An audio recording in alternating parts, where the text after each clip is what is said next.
No title for the CD. There's not a title for the CD yet. We do have like a few mock-up album covers, but we don't know what we're gonna roll with yet.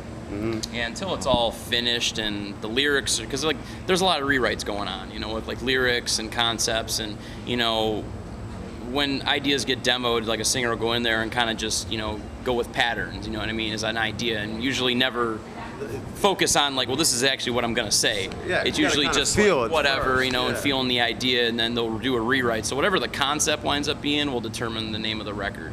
You know, because it really isn't quite of solid concept yet. Yeah. Because it's mostly been focused around the music, and like Gravy was saying, it's still being birthed.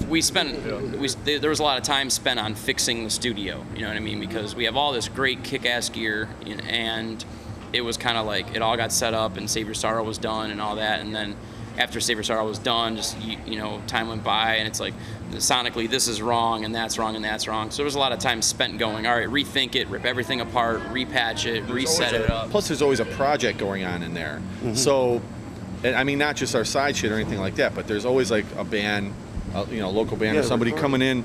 You got to generate money, you know. Well, exactly. Keep the studio up to date. You know, exactly. So just common sense. When you're working constantly, you can't really tear the whole thing down and revamp it. So now everything's cool. The tunes are being written. It's coming together great. Like the new masks for the band. Yeah. I mean, these are totally what you see on this is just like a transitional in between products. You're losing the mummy mask? You're gonna lose that? Oh no, it's just going to be updated. Oh no, it's going to be awesome. Cool. His thing is great. Skinny's like we've kind of got more hands-on this time, I'd say. Like he sculpted his own mask this time. Oh really? Yeah, so did Skinny. Becoming quite the artist, darling. I've never done it before, but man, it's pretty sick. So we're just trying to make all these things happen. Mm-hmm. It's not just focusing on music. We got all this other stuff to think about.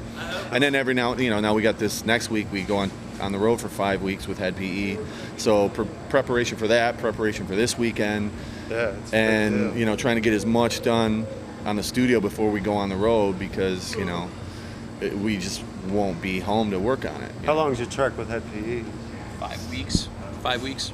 How did you hook up with them guys? I mean, is it just... I don't know how it happened. I don't know if it was their management or ours or booking agents, but it happens, and I'm glad it did, because we've been headlining on our own for way too long, to where it's like we're burning out our fans, we're delivering, you know, it's us and a bunch of bands that you've never heard of, and we're only, you know, we do, you know, 300 to 600 to 1,000 depending on where we're at, you know, on our own.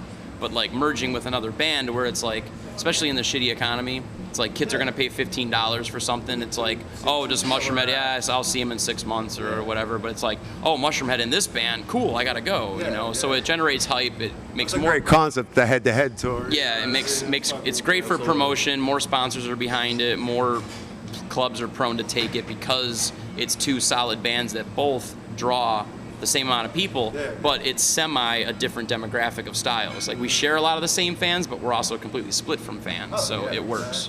But the people are looking to be a little more diverse. At least people that are in the rock and metal are I think they're a little more intelligible and know better, you know what I mean, than just to buy what the industry's telling you to buy. And you know what I mean, you start listening to other stuff, you know, and as long as it's fucking good and slamming, like, you know, Head is, and you know, you guys are, Mushroomhead, it's fucking all worth it, you know.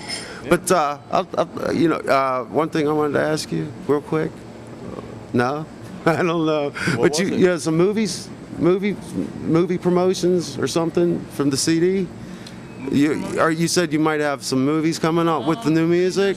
I mean, I don't really want to say anything because it might not pan out. There's like some, like I said, some promising like video games stuff that we got approached for, and then I just got told today about like this horror movie stuff that's coming out that we were gonna get hopefully hooked up with soundtrack wise, but like I said, there's nothing solid, so I don't want to go dropping names and then it doesn't happen and people I thought he said they were gonna be on that, and you know, paint yourself into a corner. Yeah, now that we the past couple of years we haven't had any management. We've been doing everything ourselves. That's why we've had just headline tours with bands buying onto the tour and stuff, and they go well and fine and everything. But now that we have you know, management again, the soundtrack things are going to happen, the bigger tours and stuff like that. It takes a lot off your head. Yeah, because we got someone fighting for us. Because usually it's just, you know, skinnier myself doing the day-to-day, trying to do the connection game, and it's a pain in the ass when you got to do everything. So it's like you got someone else that's not. You can focus on the music more. Exactly. You know what I mean? At the end of the day, these management companies and like these festival people, they don't want the band calling them up, going, "Hey, can we be on your thing?" You know, it's like they don't want to deal with the band. You know, the band's got to be the good guys going in, playing the show. You guys are kick-ass, cool, and then they deal with the manager, who's the asshole. You know, you guys had to rebuild. I mean, you had to rebuild with a new singer. I mean, so it's like it's progressed a little slower, but it looks like it's going to go into big places. That's what I really think's going to happen. Well, yeah, exactly. That was a transition thing too, because people are used to you being a certain way. You know, so whenever you make a change, it's always different. And then you got like your fans become divided. You know, you got your fans that like what you're doing now as opposed to what you did before. And, you know, you hear it from both sides. Well, I like this better. Oh, I like that better. Well, this is what we do now. Yeah, exactly. Like it or not, you know what I mean? Now. But yeah, I mean, we got through that whole thing, and it was a little weird, but I'm glad whatever. you guys are doing it, man, because you know what I mean. I just anybody deserves it. It's you guys. I mean, any band that has member changes is going to deal with some kind of half these bands that interviewed today had band member changes to a greater degree than you guys have. Exactly. When you have a band, you can't predict how people's personalities are going to pan out. You know, it's just like. It's like a family. It's like when families have falling outs and you wind up not talking to your parents for 10 years or, you know, or your brothers or, I mean, you're with the same people all the time. You deal like, oh, this person's actually a crackhead and you didn't even know about it, you know, or this person's got serious bipolar disorders, you know, and you just can't hack it, or family things, or if they got health issues, you know, things change and people just need to realize that and be more supportive of it's like, hey, I need to be supportive that the band's still carrying on, not breaking up. Because most people lose a singer or lose a founding member and they just go, oh, we're done. We can't survive. We can't do it. And it's like, yeah, and then they bitch about that. So they bitch about who replaced who. They bitch about how it used to be. They always exactly. So it's like, well, they think they're critics because they have a blog somewhere. You know what I mean? So fuck y'all. Yeah. You can't really win. Yeah, everyone with a MySpace page is a reviewer now. Yeah, so. You can't really win, so you just do what you do, and you keep rolling with it, you know? Yes, and I live for this shit, man, so I don't care. I don't care what's going on, man. I just want to jam. Yeah, that's right. That's what it all comes down to. You want to jam, you want it to be that presence there that you're used to, hair. You know? Exactly. Swing it fast. Well, I'll let you guys go. We've been going on for like 20 minutes. I appreciate your time, Gravy, and Rick Stitch. And what video should we play? Because we're waiting on the new album. I got all of them.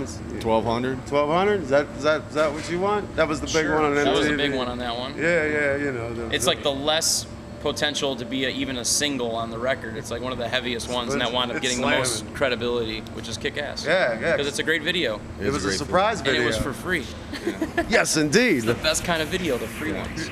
Yes, indeed. All right, guys. Thanks, Gravy, Stitch. Right on, bro. We're rolling right into 1200 right here at Rock Circus backstage at Mayhem Fest.